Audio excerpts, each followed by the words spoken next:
Can we create an economy that cares for both the human spirit and our planet Earth, with well-being and happiness for all people? Our materialistic and wasteful carbon-based economy has created enormous inequality. The rich lead lavish lifestyles, while billions of others suffer in poverty. Our relentless consumption has plundered the environment and sickened the Earth.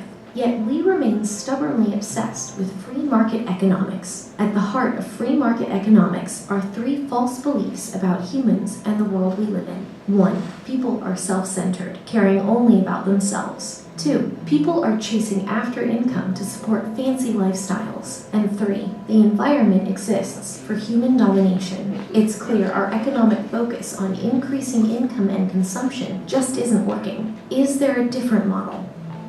Yes. Buddhist economics is based on three truths. 1. Human nature is kind and altruistic. 2. People are interdependent with each other. And 3. People are interdependent with nature. We can escape the cycle of disappointment and despair that comes from endlessly chasing after money, from always wanting more and more. We can use awareness to enjoy life to the fullest without relying on consumerism. In Buddhist economics, economic performance means delivering well-being to everyone, not just delivering more income to the rich. When the rich have even more income, they buy bigger mansions and yachts and travel to more exotic places. When low-income families have more money, they live healthier, more fulfilling lives. Society becomes better off when we reduce status consumption by the wealthy and increase basic consumption by those at the bottom. Buddhist economics shows us how to get off the materialistic treadmill and focus on the things that are important to us, living mindfully and caring for Mother Earth and each other.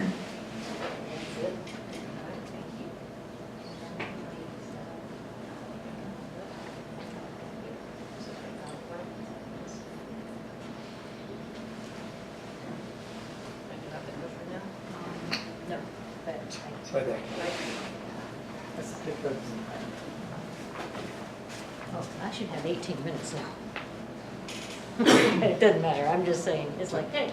So welcome. Thank you for coming and hearing about Buddhist economics. You know, we're having the global climate events, and I was there all day, and this is my second talk. This book has a lot to do with sustainability, and I hope everyone has a chance to do something with the Global Summit, because caring for the earth and healing the earth is really a critical part of what we need to do with our lives right now. How do I make this work? What am I not doing right? There it goes. I guess it doesn't like where I'm standing. Okay, we did the animation. So we have two major economic problems right now, and one is inequality, which we all know about, but the other is global warming and climate change. And so the question is, what do? We have this free market economy that isn't dealing with the issues. It's based upon three world beliefs, which is more is better. You can never have too much consumption. And the people are selfish and rational and only caring for themselves. And 3, that the whole goal of the economy and the individual is to maximize income. In Buddhist economics, the worldview is that people are interdependent with each other and people are interdependent with nature. And I'm going to rush through all of this, as you know, so just hang in there. And that actually people care for each other. They're not selfish, but they are altruistic and caring for each other. So the end is that in free markets, we're trying to just maximize income, and in Buddhist economics, we're trying to provide well-being in this holistic sense in a sustainable world. So inequality and climate change actually go to bed together. So everybody in this room is actually part of the 10% of the richest people on the planet. And together, the richest 10% are responsible for 50% of the carbon emissions. The bottom 50% of the people on the planet are responsible for only 10% of carbon emissions. So these all go together, and this is another great chart. The U.S. is at the top. The richest top percent do 50 tons of carbon a year, but even though that's true, the bottom 40%, 50% are still emitting a lot, 8 tons compared to the rest. So inequality really is driving carbon emissions. both internally in our country but around the world. It's also really important, I think, in having our sort of over-consuming, not sustainable economy, because we measure GDP. All we do is measure market output. That's economic growth and economic performance. In Buddhist economics, we talk about holistic measures. Well, I do a lot of work on the genuine progress indicator, but I take you through 4 different ways that you could possibly measure economic performance and growth, where you bring in all aspects of life, of what's important. And this is really important because economic growth does not increase happiness, and it does not increase well-being above a certain minimal level.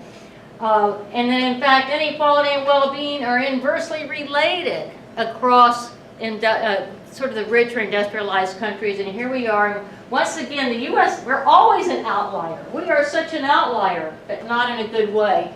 This is the inequality index, which is a composite of 9 social problems. And this is inequality. High inequality goes with the indexes and inverse. These are all bads. High inequality in the U.S., look, there we are, way up at the top. We're the most unequal, and we have the lowest well-being. So, hey, we aren't doing a very good job. So how do you possibly leap forward with Buddhist economics? And we have 8 steps, 4 for nations, 2 for corporations, and 2 for individuals. And let me also say that you don't have to be a Buddhist to like creating an economy where we care for each other, we care for Mother Earth, and we look at well-being in this holistic way, but it's for all people. So how many of you have actually read Laudato Si? Pope Francis's Laudato Si. Oh, that's too bad. You really should read it. Oh, thank goodness, because it really, well, as a chemist, he teaches you about climate science. He explains to you how all of us, every time we drive our carbon emissions, every time we fly in our planes, we are actually hurting the poorest people. And that actually is immoral, he says. So it's like, he teaches us the morality. In my book, we go through that. We also go through the climate science. We go through the economics of sustainability. But we end up with what's the biggest problem? It's the politics. It's like we know how to reduce inequality.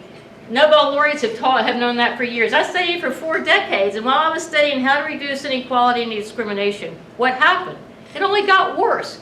And I finally said to my colleagues at Berkeley, and my team was like, what are we doing wrong?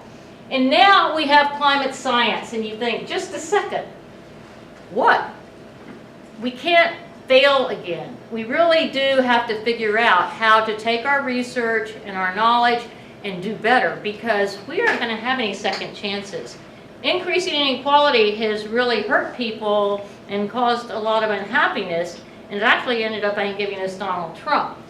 But if we fail with climate science, we aren't going to have a planet that future generations can actually inhabit.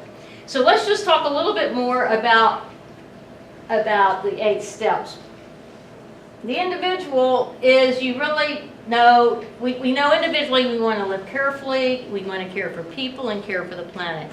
So that entails a lot, but you get the general idea. But that's not all. It's not just how you're living. No matter how well each of us individually live, or how mindful we are, or how simply we live, to heal what we think of as relationships, communities, and the earth, it's not enough. We absolutely all need to go out and work with groups. In Buddhism, we call it a Sangha, but any group. I work with 350 Bay Area, I work with the Sierra Club, and I work with Fossil Free California, and I just spent a lot of time lobbying for SB 100. Do you know what SB 100 is? It passed. This is so important in California. SB 100 is the law that the governor just signed that says, you know what? California is going to reach 100% clean electricity by 2045. This is an enormous important step, because once we have 100% clean energy, then we can electrify everything. And so that's why it's so important to get that going. And then you can have an electric car, even buses, trucks, you can have electric air conditioning and heating. We can go electric. So this is really important, but it's not going to happen if we're all sitting at home. So you don't have to save the world.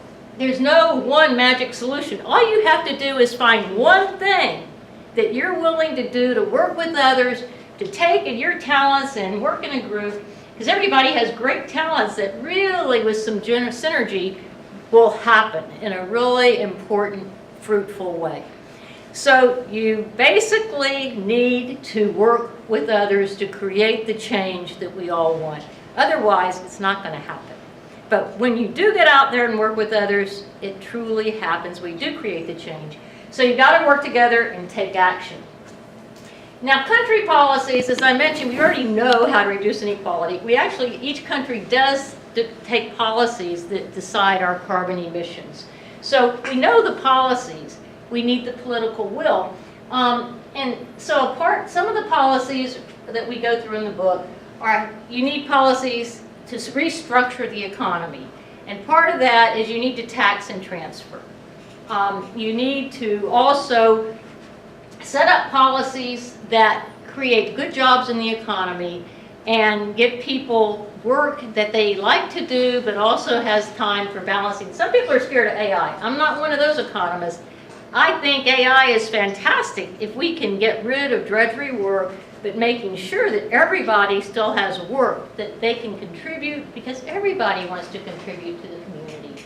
Everybody wants to have something that they feel good about doing. Nobody wants to be shutted aside and just say, oh, here's a basic income. It's not going to be very high, but we hope you can live on it, and then ignore it. No, we want to bring people together and give people lives with meaning, and where they're able to be comfortable, but to me that means actually consuming a lot less than we're consuming now. But that's just individual consumption.